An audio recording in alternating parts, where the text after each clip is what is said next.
దేవుడు భారతదేశ ప్రజలని ప్రేమించి వారందరికీ నిత్య జీవం ఇవ్వడానికి తన భక్తులను పంపించాడు. వారి మాట వినాలి, రక్షణ పొందాలి. మారు మనసు నిమిత్తం బాప్తిసం ద్వారా యేసు రాకడ కొరకు ఎదురు చూడాలి నిరీక్షణగా.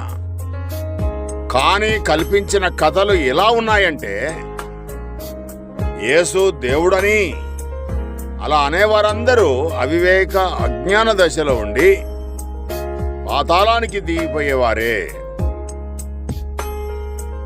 నీవు బ్రతికి ఉండగానే స్వచ్ఛమైన సువార్తను అంగీకరించు సోదరా.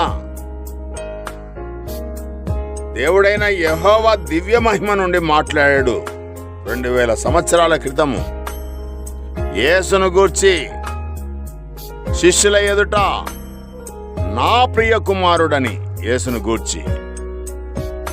సాక్ష్యం ఎవరంటే యేసుక్రీస్తు 12 మంది శిష్యులే.